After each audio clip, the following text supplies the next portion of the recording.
మునుగోడు జనం గోడును మించింది నాకు ఇంకోటి లేదు. వాళ్ళ ఆరోగ్యాలే నా ఆరోగ్యం కాబట్టి బార్లు, వైన్ షాపులు 1 గంటకు ఓపెన్ చేయాలన్నట్టు చెప్పిండు కదా ఎమ్మెల్యే కోమటిరెడ్డి రాజగోపాల్ రెడ్డి. 6 గంటలకే పర్మిట్ రూమ్లకు పర్మిషన్ ఇవ్వాలి అన్నాడు. కానీ కయ్యమున్నోడు ఇయ్యమెందుకు అందుతాడు అన్నట్టు తను కోరినట్టు సర్కార్ ఎందుకు చేస్తుంది. అందుకే రాజగోపాల్ రెడ్డి మనుషులే రంగంలోకి దిగిండ్రు. భువనగిరి జిల్లా సంస్థాన్ నారాయణపురం, మునుగోడు, చెండూరు మండల సెంటర్లల్లా కాంగ్రెస్ పార్టీ కార్యకర్తలు బార్ షాపుల ఓనర్లకు వార్నింగ్లు ఇచ్చిండ్రు. కొన్ని దిక్కులల్లా గల్లవట్టి గుంజుకుంటా కొట్టిండ్రు. ఎమ్మెల్యే అన్న మాట నెగ్గించుకునే దానికి బాజాప్తా బార్ షాపులు బంద్ చేసిండ్రు. 1 గంట కొట్టేదాకా ఒక్క సుక్క మందు బయటికి రావద్దు, తాగుబోతులు తండ్లాడినా పెగ్గు కోసం పేగులు గుర్రు పెట్టిన షాపులు తీయొద్దని గల్లీ గల్లీ తిరిగి జల్దీగా బంద్ పెట్టిండ్రు. ఎజల్ బంద్ చేయండ్రా అన్నట్టు ఉరుబాబు చేసుకుంటా తిరిగిండ్రు. షటర్లు కిందికి గుంజిండ్రు, ఈయనకుంటే గల్ల పట్టి బయటికి గుంజిండ్రు. బార్ షాప్ల ముంగట బరి గీసి కొట్లన్నట్టు చేసిండ్రు.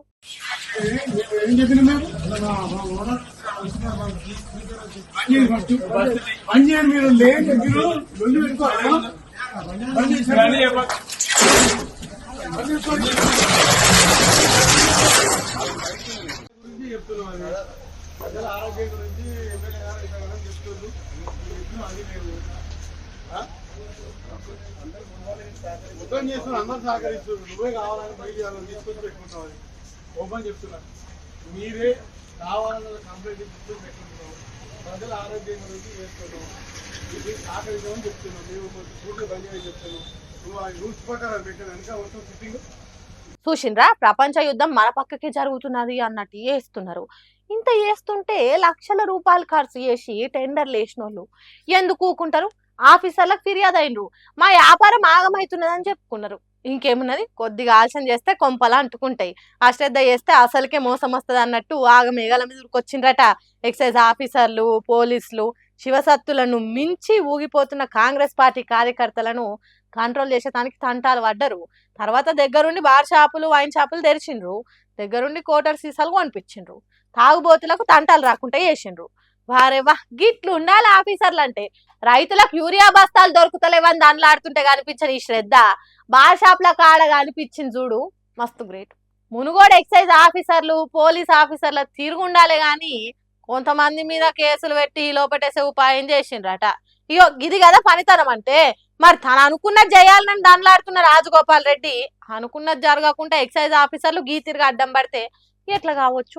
ఏదో చేద్దాం అనుకుంటే ఇంకేదో అయింది అన్నట్టు రాజగోపాల్ రెడ్డి ఒకటి తలిస్తే సర్కారు ఇంకోటి చేస్తున్నది. మరి ఎమ్మెల్యే సాబ్ చెప్పినట్టు జరగాలంటే ఏం చేస్తాడేమో పోన్రి.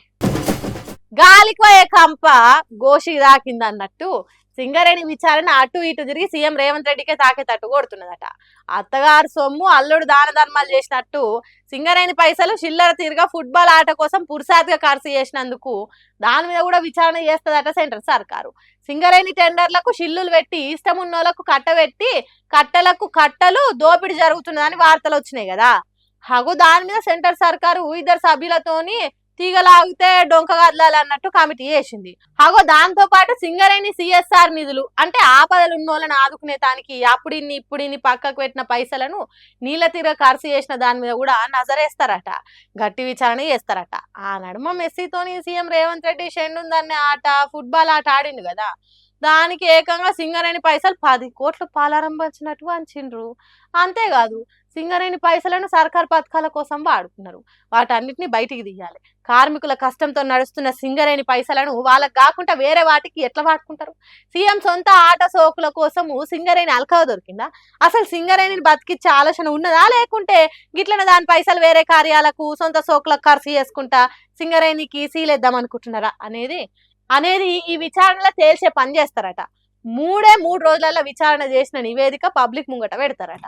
అంటే ఇప్పటి వరకు సింగరేణి పైసలు ఇష్టం వచ్చినట్టు ఖర్చు ఎందుకు చేసిండ్రు, ఏ పద్ధతి ప్రకారం ఖర్చు చేసిండ్రు అనేది కూడా సర్కారును ప్రశ్నిస్తారని కూడా అంటుర్రు. మరి చూడాలి, ఈ విచారణ ఎటు తిరిగి ఇంకెటు పోయి ఎవరికి చుట్టుకుంటుందా అనేది తర్వాత తెలుస్తుంది. 3 రోజులు అయితే